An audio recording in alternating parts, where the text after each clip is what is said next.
Capitalism exposes how lonely we actually are. If loneliness is just being disconnected from other parts of yourself, then it makes sense how Amazon and Walmart and these superstores and these online consumer based platforms that just take your credit card, make it very convenient for you to get everything you need at your doorstep as fast as you possibly can, destroys the way that we grew up, the way of life that we had in the past. So, for instance, we're not really gonna be going to bookstores unless we're like book people. We aren't gonna be having these third spaces. It's something that everybody talks about, but it seems like we don't spend enough time really analyzing what happened to the third spaces. And when I think of my childhood, how I was as a little boy, so excited to get a dollar bill and go to the store and buy 4 bags of Flamin' Hot Cheetos. 2 bags of Flamin' Hot Cheetos and an Arizona. Like, this was what it was like growing up. And now, with that dollar, you'll be lucky to get a bag of chips. You know what I'm saying? Like, the quarter bags of chips, I don't even think I've seen those anymore. I've seen, like, the big bag. It's mostly air anyways, but it's like $1.25. And the fact that, we live off of subscriptions now.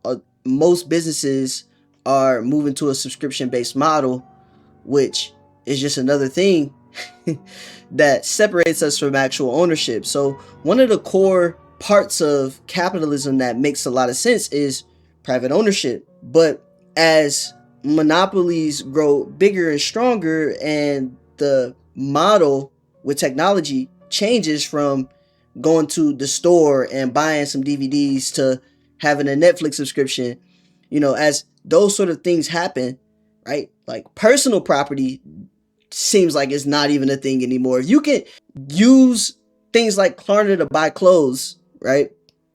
You don't even own the clothes really, because like you have them in your hand, but you still owe money on them. And it was like fine for bigger purchases like homes or cars. Maybe even then it's like kind of sus how the debt system really works.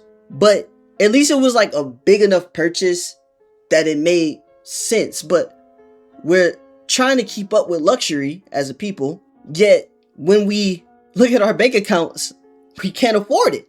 And we don't really have ownership of anything anymore. And I think that this is a serious issue. If there is an ideology that is not dealing with these issues in a concrete way, then we have to do away with that ideology, And it's really sad, when we think about how our childhood used to be. I'm from Cleveland, right? We had Tower City.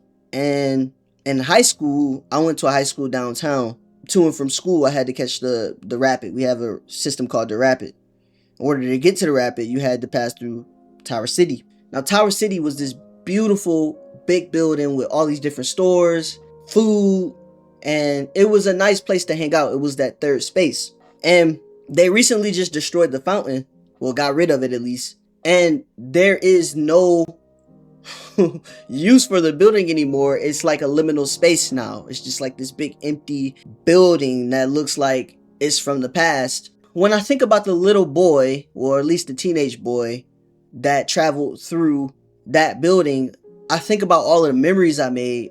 I remember my friends, we would it was a thing, man. We would all want to go to the Chinese spots there or whatever. This is basically just mall food. There was also a theater there. I'm not sure if it's still there, but last time I was at Tower City, it was to travel to a basketball game because there's like a interlink and stuff. And I personally feel as though like those types of spaces, like you don't miss them until you realize they're gone. And everybody's so spread out more and more and more. Our relationships are mostly online now. It reminds me of 1975 album, A Brief Inquiry into Online Relationships, where most of what we are is contained on somebody's phone, or some algorithm. How much of who we are is being shaped by those things. And I guess this brings me to my anti-capitalist or lonely video, where I want to say that anti-capitalists are lonely because they monetize the revolution and they participate in things that don't necessarily reflect the anti-capitalist motto or message that underlies them, or at least their belief system. And myself as a conservative, I think I can make that same critique from inside my own house. I don't have to look outward to basically critique the anti-capitalist, because the capitalist has the same problem, where we see the fundamental problems with capitalism. And even Roger Scruton said that not everything Marx said was wrong. And, on a popular level, these problems tend to get ignored. I saw a Matt Walsh video a long time ago where he was talking about the fact that all food from restaurants started to taste the same.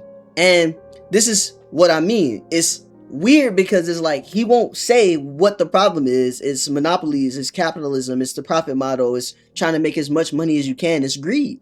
And when we think deeply about that, when we really think about how restaurants are set up now, even like the Chipotle in the small shopping center where there's nothing but businesses around, it's all profit driven. It's not about quality or luxury anymore. I think luxury has been turned on its head. I think what used to be luxurious is a scam.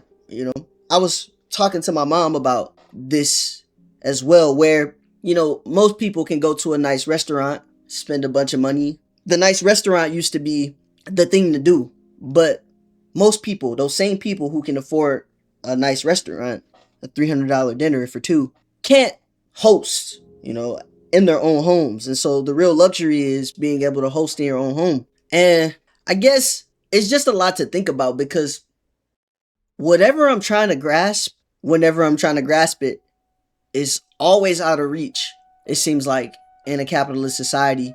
And it seems like I am fragmented from my survival instinct and my creative purpose. I think that's true. I think that's what socialism gets right, and that's why the messaging is so good, usually so good. And we can get into the abstractions about whether or not capitalism or socialism is going to work. That's not really what I'm doing here. I'm just coming to the realization that not everything is so black and white and so clear. Capitalism changed music. Drake is like a sort of symbol of what I mean, where music, no matter how good, is produced in like a factorial kind of way, right? Where you get these songwriters and they all come and they sit and they try to like manufacture a hit. I saw a video of the Gen Z melody, and it's like, why is that? Why is it that all of these songs sound the same? It's because the creative essence is being pulled out and tucked away for what works. And when we mean what works, we don't mean creatively or emotionally. We mean economically. We mean financially. We mean what's going to bring the most success. What's going to guarantee that we profit, that we grow. And sometimes that makes me really sad.